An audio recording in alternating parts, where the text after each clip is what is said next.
Lori McDonald, de 41 años, padece diabetes. Una enfermedad que de manera imperceptible va consumiendo su cuerpo, acortando su vida. Lori nunca puede olvidar que tiene diabetes porque debe inyectarse insulina 4 veces al día para seguir viva. Cuando alguien padece diabetes, también se dice que tiene azúcar en la sangre. El azúcar en sangre o glucosa es el combustible que hace funcionar nuestro cuerpo. Inunda el torrente sanguíneo después de haber comido y recorre el cuerpo para que lo absorban nuestras hambrientas células. Sin embargo, la glucosa no puede pasar directamente de la sangre a las células.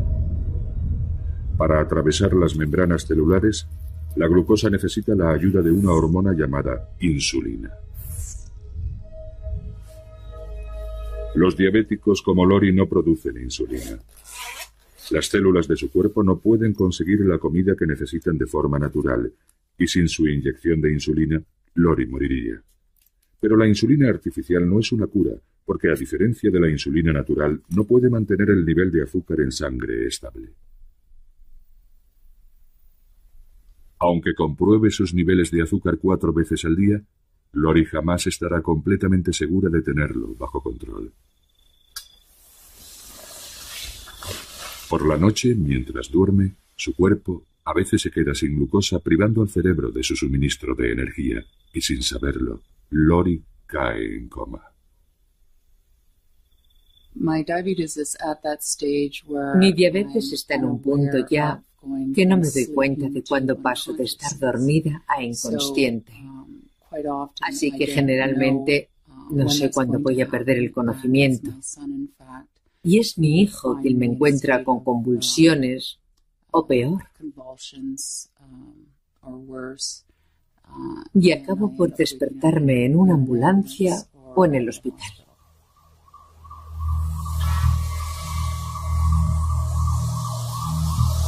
La diabetes puede afectar a cualquiera en cualquier momento de su vida.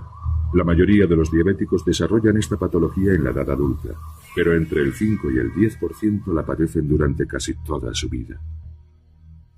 Caray, mira esta, mira.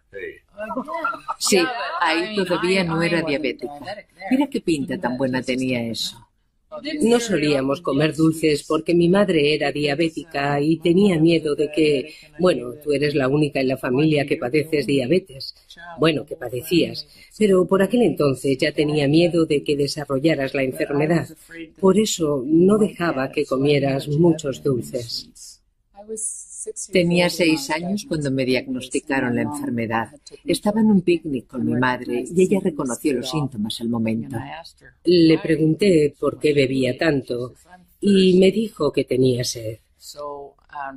Así que enseguida me preocupé, porque ese es uno de los síntomas de la diabetes, beber mucho. Me asusté bastante. Al día siguiente me llamó el médico y me dijo que padecía diabetes del tipo 1, la peor. Me di una buena panzada a llorar, pero después me serené y, bueno, no quería que Lori notara que había llorado. Ella jamás me ha visto llorar.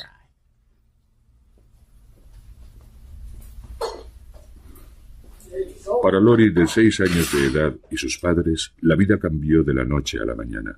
Ahora tenía que controlar su dieta y el ejercicio físico que realizaba, además de inyectarse insulina cada pocas horas. Recuerdo en concreto cómo el médico me decía que pasarían al menos 10 años antes de que se encontrara una cura para la enfermedad. Y yo por entonces tenía 6 años y medio, y me aterrorizó la idea de que faltara todavía tanto tiempo, porque para entonces ya tendría 16 años, sería casi una adulta y ya no podría hacer nada divertido.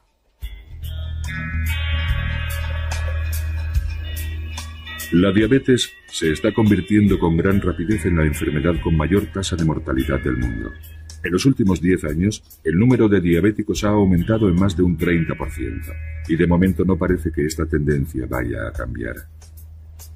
La principal causa de esta epidemia es el sobrepeso, un problema cada vez más común.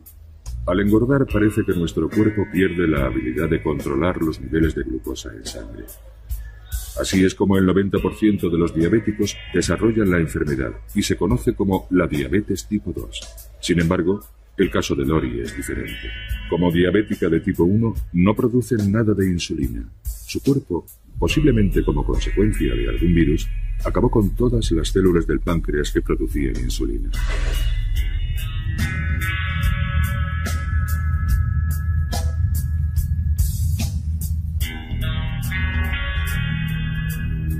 En la ciudad natal de Lori, Edmonton, Canadá, los médicos estudian nuevos tratamientos.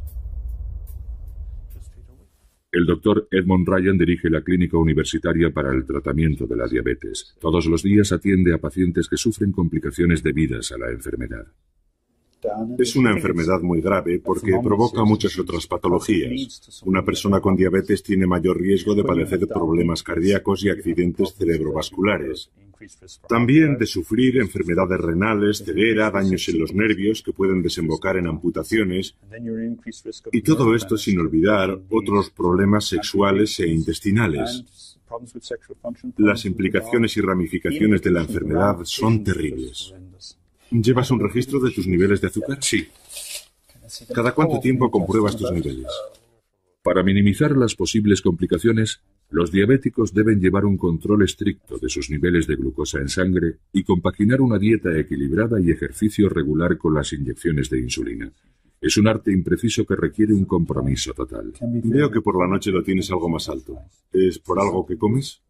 Hay que encontrar el equilibrio entre el ejercicio, que tiende a bajar el nivel de glucosa en sangre, la insulina que hay que inyectarse para bajar el nivel de azúcar y la comida que hay que ingerir que vuelve a subir los niveles de azúcar. Un enfermo de diabetes tiene que compaginar la dieta y el ejercicio con la insulina que se inyecta todos los días con cada comida. Esa es su lucha y es bastante dura. Hoy casi nadie recuerda lo que suponía padecer diabetes antes del descubrimiento de la insulina. Las salas de los hospitales estaban llenas de pacientes, muchos de ellos niños. Sus cuerpos se consumían en una larga agonía. Guardo un libro de texto de 1916 y en el apartado donde habla de la diabetes tipo 1, dice que el tratamiento es llevar al paciente al hospital y suministrarle solución fisiológica, es decir, suero. Con esto de 11 casos, 2 se recuperaban lo suficiente para redactar su testamento. Después morían igualmente. Aquel era el futuro de los enfermos en los años anteriores al descubrimiento de la insulina. El gran avance en el tratamiento de la diabetes se produjo en Toronto, Canadá, en 1921, cuando Frederick Banting y Charles Best consiguieron lo que muchos otros habían intentado sin éxito. Extrajeron insulina del páncreas de un perro. 8 cc's of extract given at 12 midnight.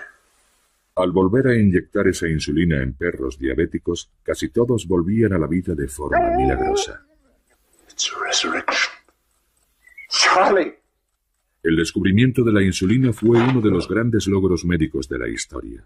De la noche a la mañana, los diabéticos conseguían escapar de una muerte segura. It isn't toxic after all, it works. Sin embargo, esta hormona no era la cura milagrosa que todos creyeron en un principio.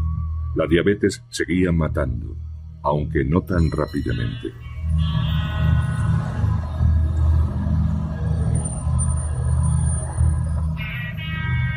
La diabetes no se hereda, pero un niño de padres diabéticos tiene muchas más posibilidades de desarrollar la enfermedad que otros sin ningún caso en la familia. Scott tiene 45 años. Y la diabetes está presente en su familia desde hace 2 generaciones. Este es mi abuelo. Creció en Indiana y desarrolló la enfermedad siendo ya adulto. Fue una de las primeras personas en tratarse con insulina y eso hizo durante un par de años hasta que finalmente murió. Hacía poco que habían descubierto la insulina y se pensó que era la respuesta a la enfermedad. Todavía se desconocía que era bastante más complicado.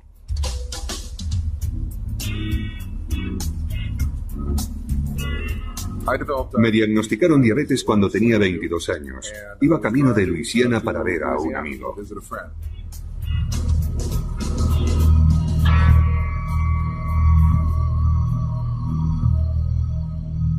Recuerdo que comencé a sentirme mal y mi estado empeoró conforme avanzábamos hacia el sur.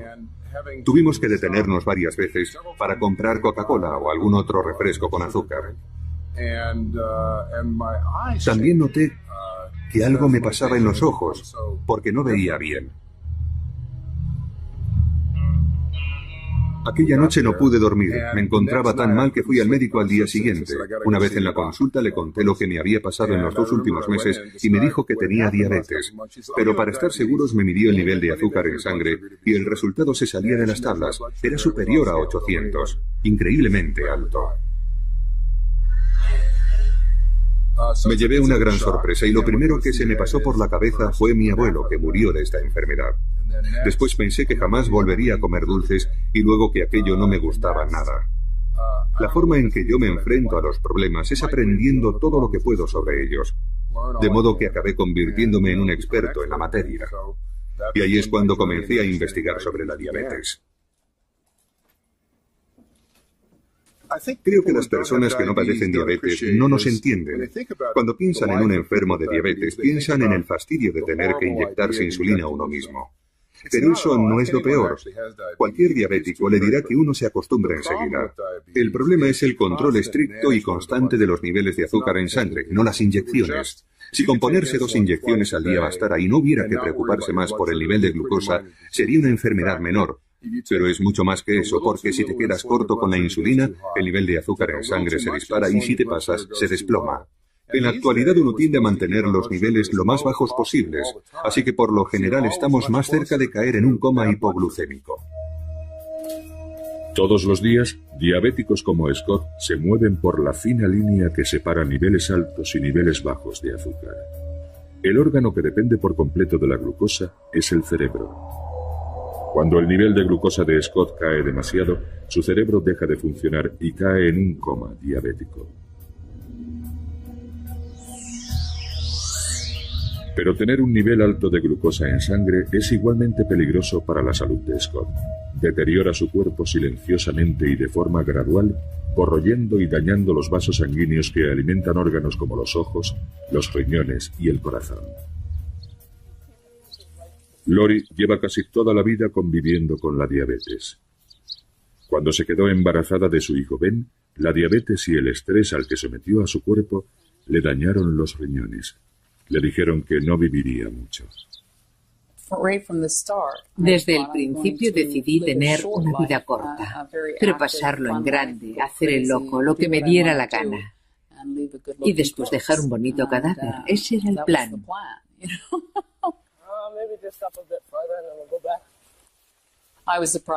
Me sorprendió llegar a los 30, la verdad. De todas formas, yo siempre le hablaba a mi hijo de mi situación. Intentaba prepararle para mi muerte. Quería que supiera la verdad y cómo cambiarían las cosas cuando yo faltase.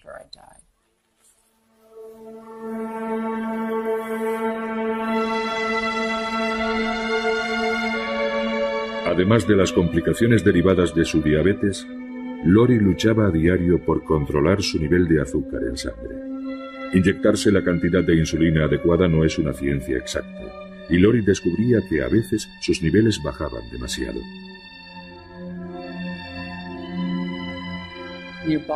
Al final el cuerpo se acostumbra a los altibajos de glucosa, así que no te das ni cuenta.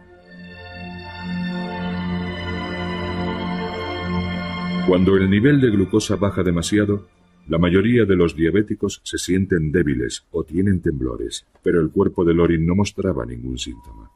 Comenzó a sufrir desvanecimientos debidos a la escasez de glucosa en sangre, convirtiéndose así en un peligro para sí misma y para los demás.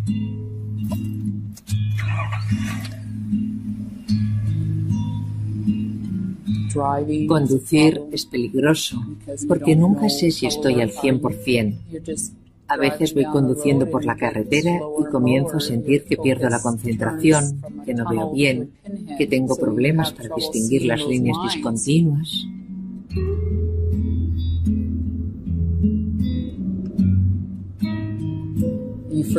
Te olvidas de a dónde vas. No sabes a dónde vas. Porque vas tan concentrada en llevar el coche por tu carril que eso es lo único en lo que te fijas. Hasta que tienes el accidente. Cuando me encontraron, cuando llegaron la ambulancia y la policía, estaba en una parte de la ciudad por donde nunca iba. ¿Qué hacía allí? No lo sé. Solo seguía las líneas de la carretera. La verdad es que se pasa bastante miedo.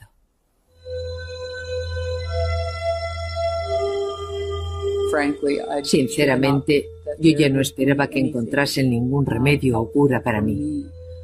Puede que sí para los diabéticos recién diagnosticados, pero no para mí.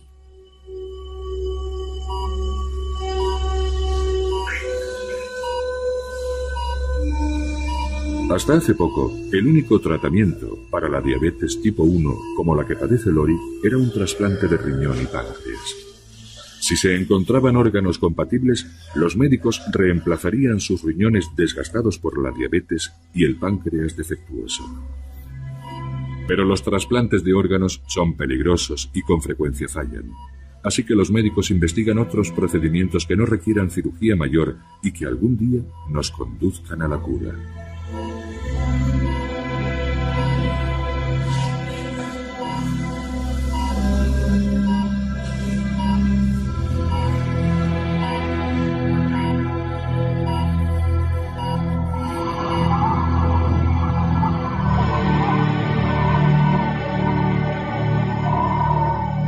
A mediados de la década de 1980, la búsqueda para encontrar una cura de la diabetes se centraba en la extracción de las prometedoras células de los islotes pancreáticos, las células que segregan la insulina. Hay más de 1 millón de islotes repartidos por todo el páncreas. Su función es detectar y reaccionar ante cualquier cambio en los niveles de glucosa en sangre, liberando insulina cada vez que comemos.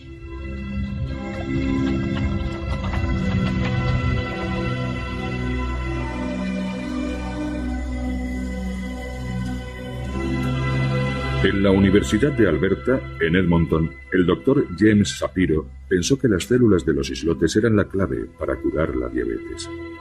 Shapiro es cirujano y ha realizado numerosos trasplantes de riñón y páncreas. Sin embargo, los riesgos de la cirugía le parecían excesivos.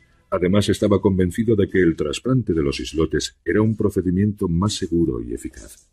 Cuando trasplantamos el páncreas, trasplantamos un órgano que tiene dos funciones. De todo el páncreas, solo el 1 o el 2% de sus células se dedican a producir insulina. El resto, el 99% restante, está compuesto por células que fabrican jugos digestivos que nos ayudan a digerir los alimentos. Así que si trasplantamos todo el órgano, el reto de la operación no reside tanto en unir todos los vasos sanguíneos, sino en lo que pasa después con esos jugos digestivos. Porque si se produce algún escape o filtración, pueden disolver los tejidos adyacentes y por eso el riesgo de infección es tan alto y las complicaciones que pueden surgir tras la operación tan numerosas. La idea de trasplantar solo los islotes en lugar de todo el páncreas es genial, porque es una forma de librarse de ese 99% de células que no necesitas y que comportan el mayor riesgo en una operación de ese tipo. Además, no hace falta realizar ninguna cirugía, solo necesitas una aguja para colocar las células en el lugar adecuado, así que se trata de una terapia muy atractiva.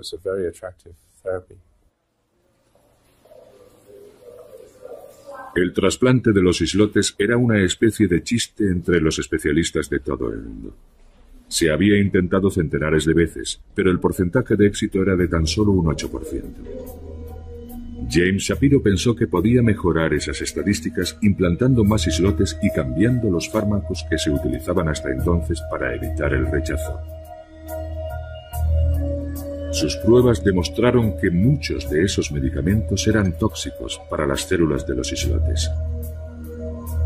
De modo que desarrolló una nueva combinación de fármacos conocida como el Protocolo Edmonton. En 1998 comenzó los ensayos con 7 diabéticos. Cuando comenzamos los ensayos con humanos en 1998 y 1999, nuestro primer paciente dejó de pincharse insulina, pero no nos pusimos a dar saltos como locos porque pensamos que quizá había sido cuestión de suerte. Así que seguimos con un segundo paciente, un tercero, un cuarto, un quinto, un sexto, un séptimo, y solo entonces redactamos un artículo y lo publicamos. La acogida en todo el mundo fue espectacular, y entonces nos dimos cuenta de que habíamos logrado dar un gran paso adelante, porque habíamos pasado de un porcentaje de éxitos del 8% a un 100%, aunque fuera en un grupo de solo 7 pacientes.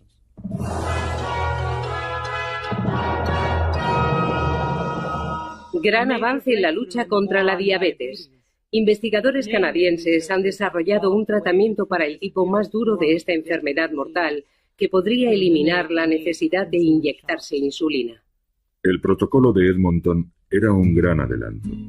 Por primera vez, pacientes como Lori tenían una verdadera oportunidad de liberarse de las ataduras de esta enfermedad. Cuando me enteré, me alegré mucho. Pero en realidad no pensé que fuera a funcionar. Porque, bueno, yo ya me había rendido. Así que no me lo tomé muy en serio.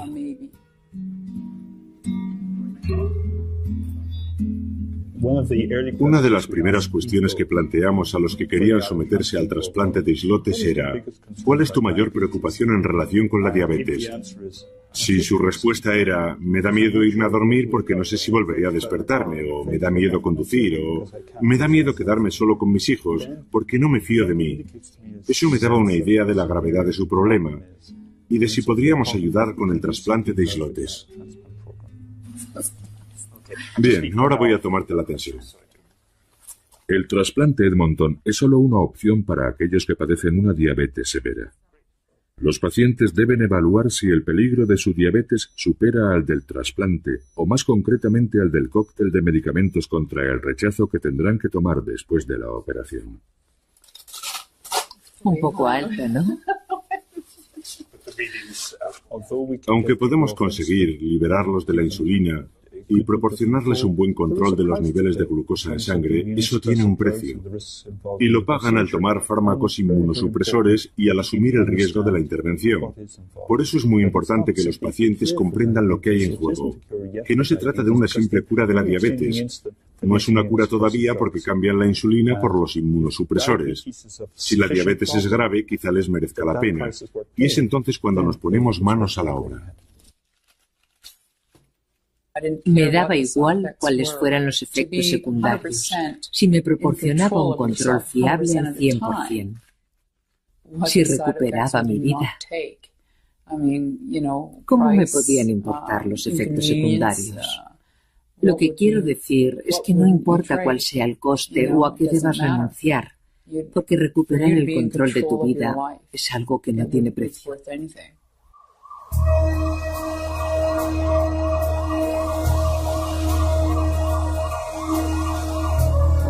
El mayor proveedor de células de los islotes son los accidentes de tráfico con víctimas mortales, pero solo 1/3 de esas personas son donantes, así que el número de órganos disponibles para trasplantes es solo una fracción de la demanda.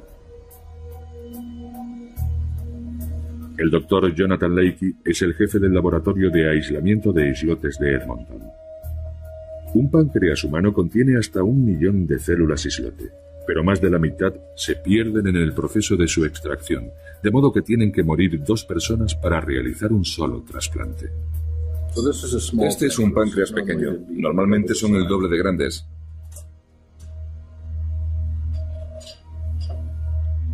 Son muchos los factores a tener en cuenta a la hora de extraer los islotes del páncreas de un donante. Por ejemplo, la edad del donante, la causa de su muerte, cuánto tiempo ha tardado en llegar el órgano hasta nosotros, aquí en Edmonton. Cuando comenzamos el proceso de extracción, el órgano pesa aproximadamente entre 100 y 150 gramos. Durante el proceso, le quitamos el tejido disuelto, que se ha convertido en una especie de sopa, y luego limpiamos la porción que contiene los islotes.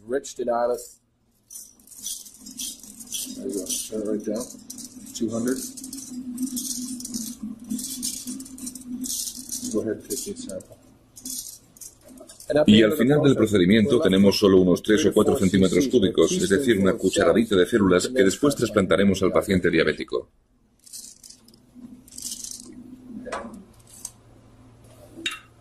El proceso de extracción de los islotes dura unas 8 horas.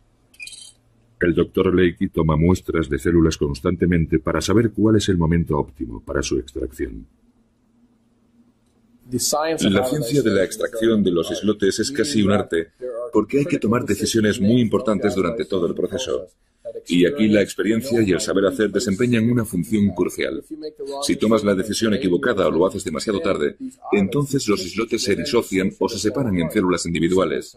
Y las células sencillas no funcionan. Necesitamos extraer el islote como una unidad.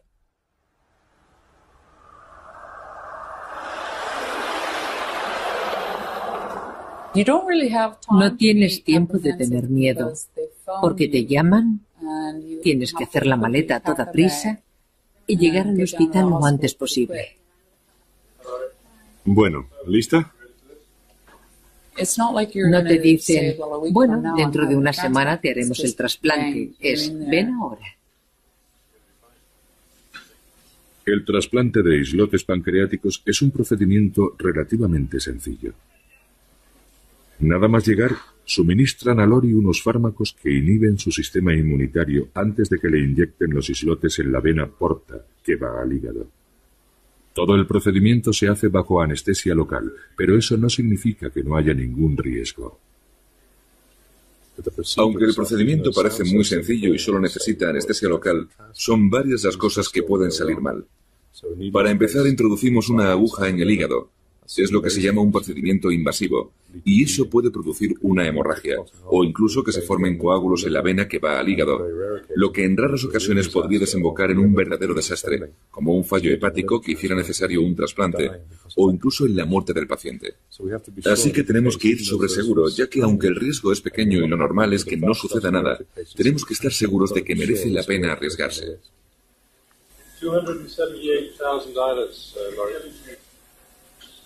Los islotes fluyen con la sangre hasta llegar al hígado y después se alojan en su vena más pequeña.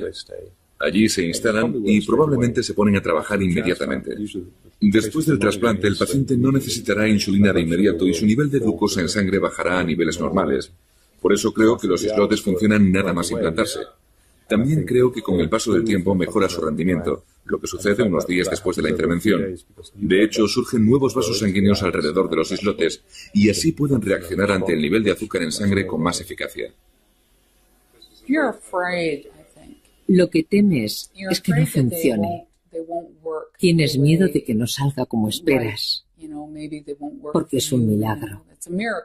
Y los milagros, como las hadas madrinas y ese tipo de cosas, no son muy habituales.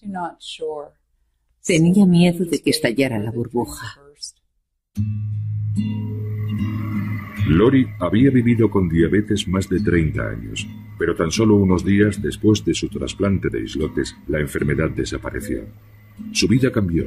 Comenzó a machacarse en el gimnasio, pero tras años conviviendo con la diabetes, seguía siendo muy cauta con la comida. No estaba del todo convencida de que sus nuevos islotes pancreáticos fueran el milagro que todos esperaban. Después del trasplante estaba bastante aprensiva y ponía mucho cuidado en lo que comía.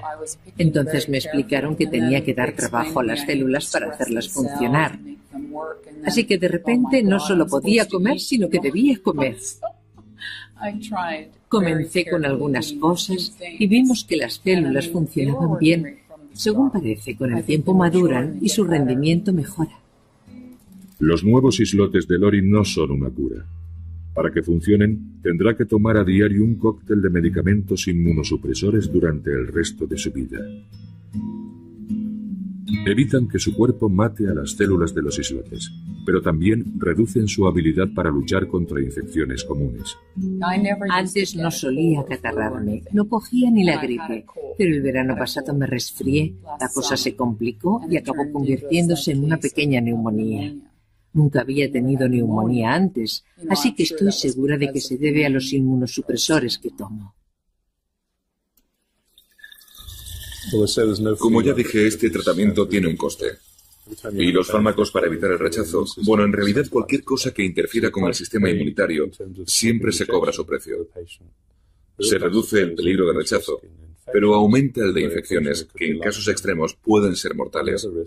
Y también aumenta las probabilidades de padecer cáncer, sobre todo ciertos tipos de cáncer de piel, pero también de los nódulos linfáticos, como por ejemplo el linfoma. Debido a los riesgos asociados a los fármacos contra el rechazo, solo se ofrece este tipo de trasplante a pacientes con diabetes tipo 1. Para la mayoría de los diabéticos, el camino hacia una cura sigue siendo dolorosamente lento. Desde el descubrimiento de la insulina en 1921, el mayor avance ha sido la creciente facilidad con la que los diabéticos pueden controlar sus niveles de glucosa en sangre. Antes tenía que ir al médico para que me dieran el nivel de azúcar. Allí tenían una máquina que tardaba 10 minutos en darte el resultado. Ahora lo hago yo mismo en casa y en solo 5 segundos, e igual que yo, todos los enfermos de diabetes. Y a más información, más fácil resulta controlar los niveles de glucosa. Ese ha sido el mayor cambio. Pero al final, hasta que no inventen una forma automática de liberar insulina, algún sistema que compruebe los niveles de azúcar y libere insulina cuando sea necesario, no habrá cura. Esa es la cura que necesitamos. Porque si tu vida depende de estar midiéndote el azúcar constantemente y de calcular cuánta insulina necesitas, todo eso acaba convirtiéndose en el centro de tu existencia. Y nos gustaría vivir como los que no tienen diabetes. Nos gustaría que nuestros páncreas generasen insulina sin tener que pensar en ello.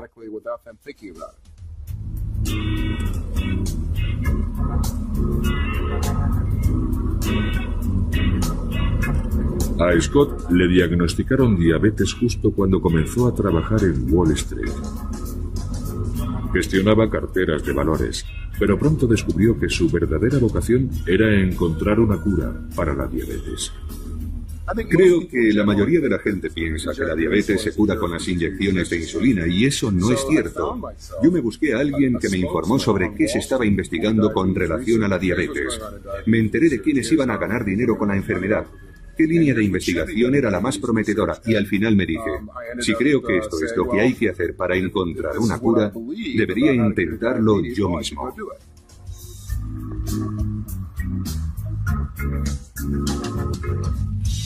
Scott ha pasado los últimos 15 años buscando una cura.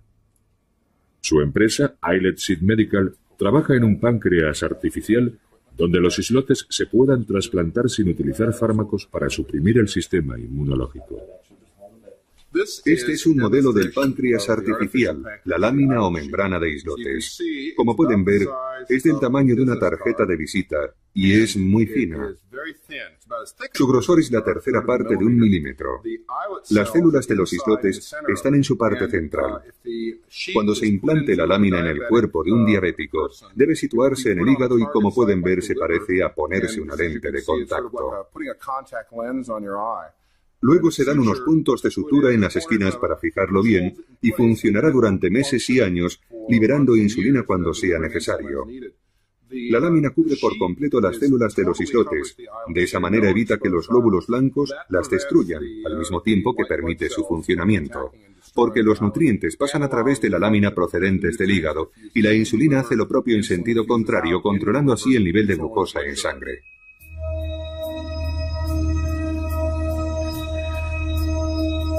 Para que la lámina de islotes de Scott funcione, tiene que engañar a nuestro eficaz sistema inmunitario, sobre todo a los glóbulos blancos, que circulan por el cuerpo en busca de cualquier ente extraño. El modo en el que el cuerpo elimina a un invasor es a través de sus glóbulos blancos, que son como la policía. Identifican a la célula extraña y la matan. Así que nuestro objetivo es mantener a estas células policía lejos de los islotes para que no acaben con ellos.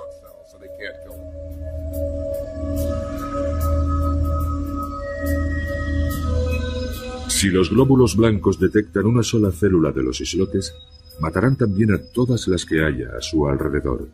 Así que los islotes tienen que estar perfectamente aislados.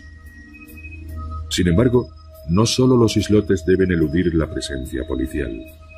La membrana o lámina de islotes en la que están encerradas las células es un blanco aún mayor para la respuesta inmune. El mayor problema que tenemos que resolver es encontrar un material que nuestro sistema inmunológico no ataque. En general, cuando se implanta algo en el cuerpo, este asume que se trata de algún parásito que quiere matarle, y resulta complicado encontrar una sustancia que no genere este tipo de reacción.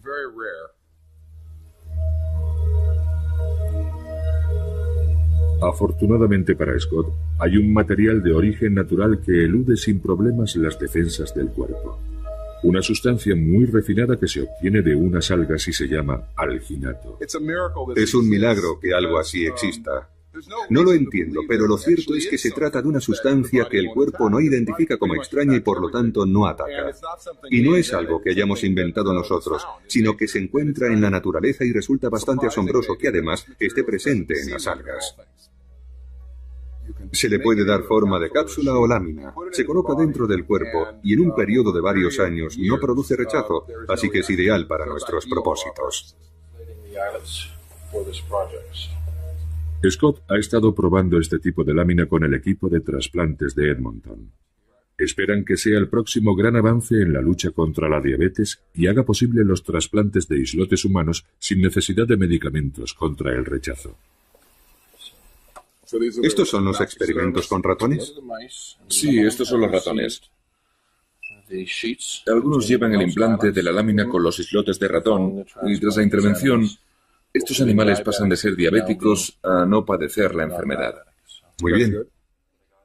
Hace más o menos un año demostramos que estas láminas implantadas en animales grandes, pasados 2 meses, estaban tan limpias como cuando las colocamos. Para los que trabajan en este campo es un resultado sorprendente y maravilloso. Hemos llegado a un punto en el que si la lámina de islotes no funciona será porque hemos pasado por alto algún detalle. Es posible, claro, pero creemos que este sistema estará listo y funcionando dentro de 1 o 2 años.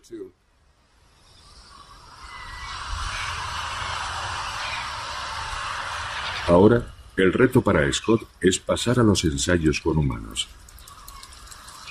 Mientras tanto, su diabetes está consumiendo su cuerpo y la necesidad de encontrar una cura es cada vez más apremiante. Todo aquel que padece diabetes participa en una carrera contrarreloj, pero yo en los próximos 5 años corro el riesgo de sufrir daños importantes en la retina.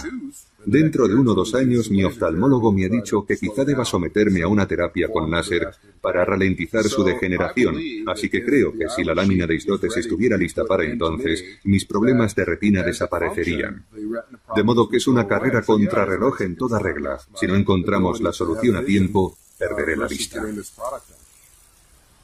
Y aunque la lámina de islotes de Scott funcione, habría que encontrar una fuente alternativa de islotes pancreáticos. Actualmente solo hay suficientes islotes humanos para realizar unos pocos trasplantes al año.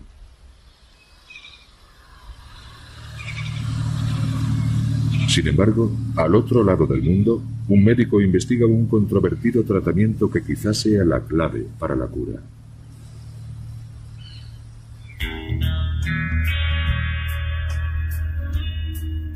En Auckland, Nueva Zelanda, hay un científico que trabaja con lo que podría ser una fuente ilimitada de islotes. El profesor Bob Elliott trata casos de diabetes desde la década de 1960. En los primeros años de su investigación, decidió que tenía que haber una solución mejor que la insulina. Mi madre padecía diabetes y cuando me uní al grupo de investigación, mi viejo profesor escocés me dijo: si quieres dedicarte a esto, elige algo que realmente te interese. Eso te ayudará a avanzar en la dirección adecuada.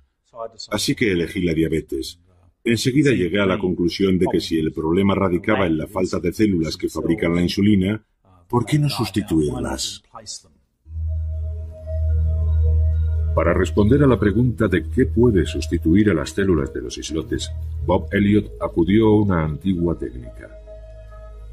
En la década de 1920, tras el hallazgo de la insulina, los médicos descubrieron que disponían de un suministro ilimitado de la hormona para tratar a todos los diabéticos. Su solución fue extraer la insulina de los animales, sobre todo del páncreas de los cerdos. Si durante 60 años la insulina que se inyectaban los diabéticos procedía del cerdo y no se habían observado efectos secundarios, Bob Elliott se dijo: ¿por qué no trasplantar los islotes de los cerdos? Se trata de una idea bastante antigua. De hecho, el primer intento de curar la diabetes se realizó en 1896, cuando se intentó trasplantar un páncreas de perro a un diabético humano. Por supuesto no funcionó, porque el problema con los animales, con las células de los animales, es que el rechazo está garantizado y se produce en tan solo unos minutos. Este rechazo se debe a las diferencias biológicas entre animales y seres humanos. Nuestro cuerpo reconoce inmediatamente el órgano extraño y lo rechaza.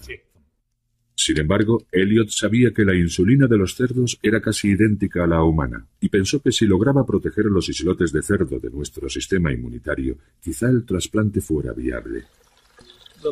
Los niveles de glucosa en sangre de un cerdo son los mismos que en los humanos, y eso es bueno, porque, no funcionaría en un pájaro porque sus niveles de glucosa son distintos. Y lo mismo ocurre con las ovejas, por ejemplo.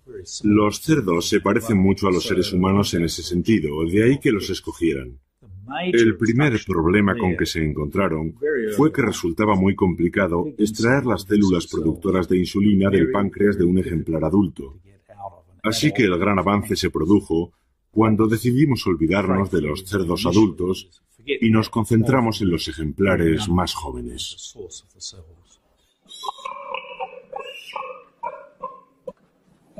Pero son muchas las personas que no consideran correcto implantar células de cerdo dentro de seres humanos, y el trabajo de Elliot es algo controvertido. El primer inconveniente es que produzca asco, y es algo más común de lo que cabría pensar. Para muchas personas, la mera idea es ofensiva, y lo comparan con algunas prácticas sexuales aberrantes. Sienten que no está bien. Y yo lo entiendo porque mi mujer es una de esas personas.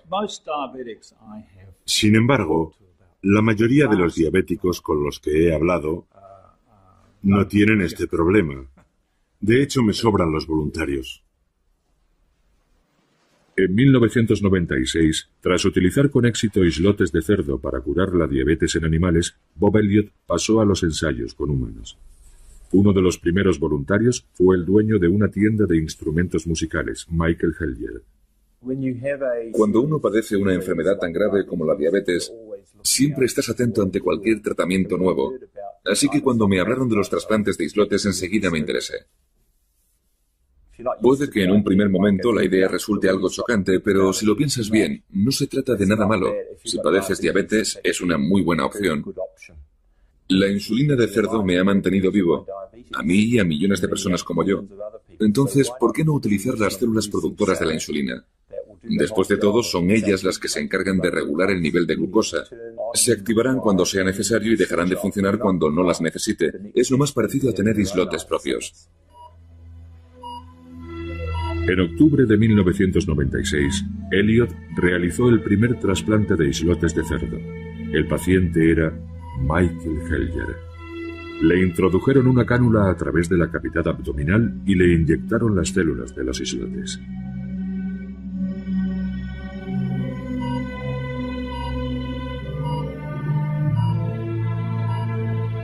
La cavidad abdominal tiene vasos sanguíneos muy cerca de la superficie de los intestinos y el hígado, lo que proporciona una buena oxigenación para estas células en un área bastante grande. Además pueden acoplarse en cualquier parte, sobre el hígado y bajo la capa de grasa que cuelga sobre los intestinos, en la pelvis, sobre los riñones, en cualquier lugar, y cuanto más distribuidas estén, mejor para nosotros. Para evitar el rechazo, las células de cerdo están encapsuladas en alginato. Implantaron un número reducido de células que, según sus cálculos, producirían un tercio de la insulina que Michael necesitaba. Se parecían a las bolitas blancas de un plato de ñoqui. Eran unas esferas de color blanco muy pequeñas. No empezaron a funcionar hasta 2 semanas después, pero cuando se activaron me proporcionaron el 30% de la insulina que necesitaba. Quizá parezca poca cosa después de todas las molestias que soporté, pero le diré que disminuir la cantidad de insulina que tengo que inyectarme en un porcentaje tan alto reduce mucho las probabilidades de caer en un coma hipoglucémico.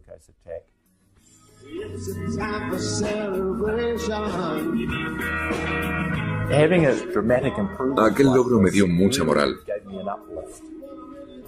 porque por fin, por primera vez en más de 20 años, mi cuerpo estaba produciendo insulina de nuevo. Era casi como ser normal otra vez.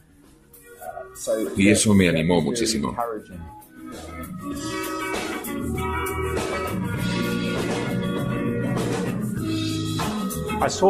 Vi en los dos pacientes que habíamos tratado un gran cambio. En su modo de pensar, sobre todo. Tenían una actitud mucho más positiva hacia la vida. Por ejemplo, los dos se casaron un año después de los trasplantes. Y creo que esa es una señal inequívoca de que se tiene esperanza en el futuro. Durante 2 años, los islotes de cerdo proporcionaron a Michael el 30% de su insulina, pero se fueron desgastando gradualmente y ahora ha vuelto a inyectarse la dosis normal. En primer lugar, no le implantamos suficientes células, no sabíamos cuántas serían necesarias, así que pensamos en un número y lo dividimos por 3. Fuimos muy cautos, no queríamos implantar demasiadas células en el primer experimento. De hecho, era la primera vez que se hacía en el mundo, así que fuimos con mucho cuidado.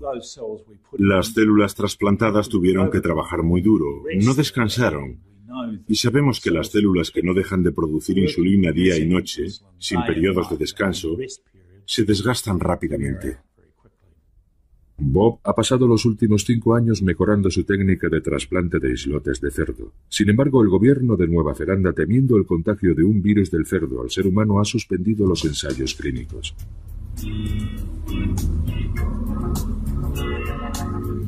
Elliot cree que el riesgo de contagio es pequeño, por eso sigue investigando en la Ciudad de México. 12 pacientes adolescentes recibieron los islotes de cerdo. Se los implantaron en unas cápsulas debajo de la piel. De los 12 pacientes, uno ha dejado la insulina por completo y lleva así 2 meses, sin mostrar señal alguna de necesitarla. De momento, esta paciente está curada. Y eso es asombroso. Es algo que no se había dado nunca antes.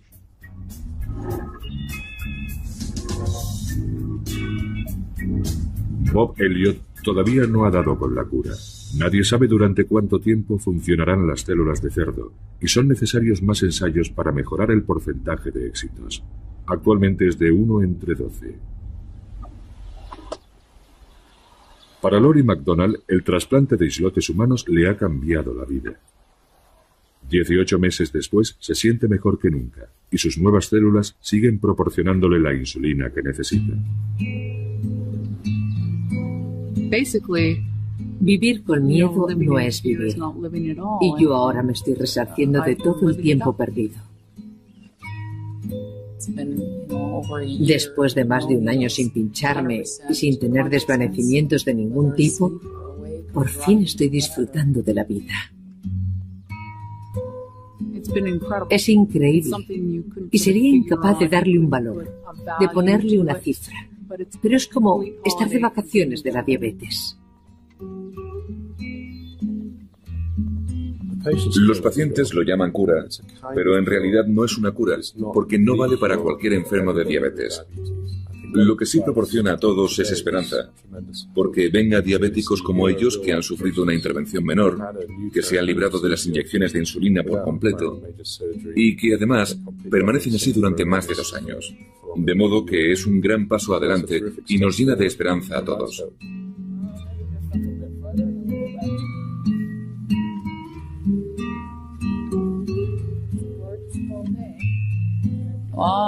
Quizá acuda a la boda de mi hijo algún día. ¿Quién sabe? Puede que incluso conozca a mis nietos. Una posibilidad en la que nunca había creído. Pero es posible que ahora viva más años. Y ya sé que hay efectos secundarios, lo sé, porque estoy tomando fármacos nuevos y hay muchas incógnitas. Pero, a pesar de todo, bueno, digamos que voy a revisar mi testamento. Dejémoslo ahí.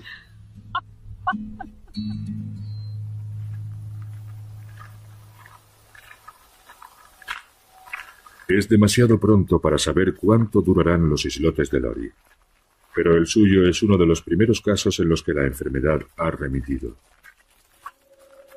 Gracias a su trasplante, ahora otros diabéticos como Scott King ven su curación un poco más cerca. Y quizá pronto haya un tratamiento disponible para muchos más. Tengo mucha fe en que Dios va a curar la diabetes muy pronto. Pero esa fe va unida a algo que es lo que la mantiene con vida. Y ese algo es mi trabajo. Nuestra lucha por encontrar la cura para la diabetes. Y da igual quién dé con ella, lo importante es que va a pasar. Vamos a vivir tiempos muy interesantes en este campo de investigación porque estamos muy cerca, tenemos las herramientas y el momento ha llegado. Si logramos unir todas las piezas, tendremos una cura disponible para todo el mundo. Que a diferencia de la insulina natural, no puede mantener el nivel de azúcar en sangre estable. Aunque compruebe sus niveles de azúcar 4 veces al día, Lori jamás estará completamente segura de tenerlo bajo control. Por la noche, mientras duerme, su cuerpo a veces se queda sin glucosa, privando al cerebro de su suministro de energía, y sin saberlo, Lori cae en coma. Mi diabetes está en un punto ya que no me doy cuenta de cuándo paso de estar dormida a inconsciente. Así que generalmente no sé cuándo voy a perder el conocimiento. Y es mi hijo quien me encuentra con convulsiones o peor. Y acabo por despertarme en una ambulancia o en el hospital.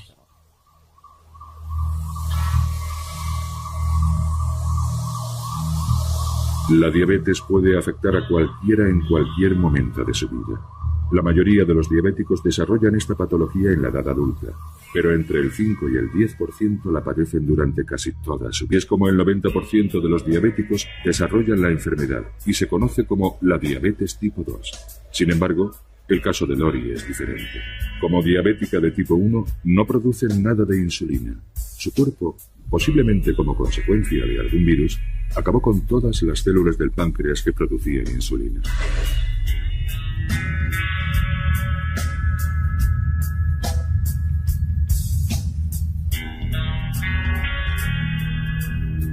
En la ciudad natal de Lori, Edmonton, Canadá, los médicos estudian nuevos tratamientos. El doctor Edmond Ryan dirige la clínica universitaria para el tratamiento de la diabetes. Todos los días atiende a pacientes que sufren complicaciones debidas a la enfermedad. Es una enfermedad muy grave porque provoca muchas otras patologías. Una persona con diabetes tiene mayor riesgo de padecer problemas cardíacos y accidentes cerebrovasculares. También de sufrir enfermedades renales, ceguera, daños en los nervios que pueden desembocar en amputaciones. Y todo esto sin olvidar otros problemas sexuales e intestinales. Las implicaciones y ramificaciones de la enfermedad son terribles. ¿Llevas un registro? Caray, mira esta, mira. Sí, ahí todavía no era diabética. Mira qué pinta tan buena tenía eso. No solíamos comer dulces porque mi madre era diabética y tenía miedo de que, bueno, tú eres la única en la familia que padeces diabetes. Bueno, que padecías, pero por aquel entonces ya tenía miedo de que desarrollaras la enfermedad. Por eso no dejaba que comieras muchos dulces. Tenía 6 años cuando me diagnosticaron la enfermedad. Estaba en un picnic con mi madre y ella reconoció los síntomas al momento. Le pregunté por qué bebía tanto y me dijo que tenía sed. Así que enseguida me preocupé, porque ese es uno de los síntomas de la diabetes, beber mucho. Me asusté bastante. Al día siguiente me llamó el médico y me dijo que padecía diabetes del tipo 1, la peor. Me di una buena panzada a llorar, pero después me serené y, bueno, no quería que Lori notara que había llorado. Ella jamás me ha visto llorar.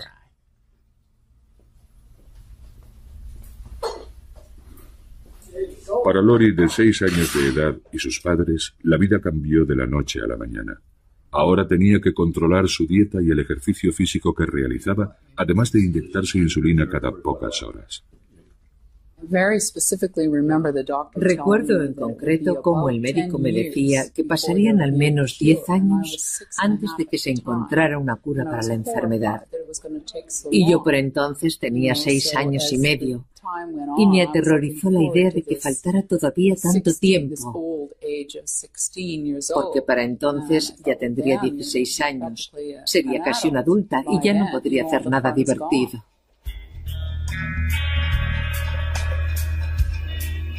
La diabetes se está convirtiendo con gran rapidez en la enfermedad con mayor tasa de mortalidad del mundo. En los últimos 10 años, el número de diabéticos ha aumentado en más de un 30%, y de momento no parece que esta tendencia vaya a cambiar. La principal causa de esta epidemia es el sobrepeso, un problema cada vez más común. Al engordar parece que nuestro cuerpo pierde la habilidad de controlar los niveles de glucosa en sangre. Así,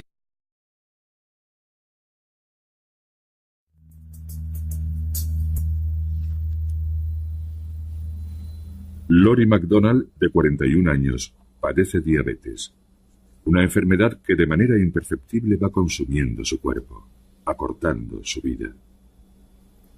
Lori nunca puede olvidar que tiene diabetes porque debe inyectarse insulina 4 veces al día para seguir viva. Cuando alguien padece diabetes, también se dice que tiene azúcar en la sangre. El azúcar en sangre o glucosa es el combustible que hace funcionar nuestro cuerpo. Inunda el torrente sanguíneo después de haber comido y recorre el cuerpo para que lo absorban nuestras hambrientas células. Sin embargo, la glucosa no puede pasar directamente de la sangre a las células. Para atravesar las membranas celulares, la glucosa necesita la ayuda de una hormona llamada insulina. Los diabéticos como Lori no producen insulina. Las células de su cuerpo no pueden conseguir la comida que necesitan de forma natural, y sin su inyección de insulina, Lori moriría. Pero la insulina artificial no es una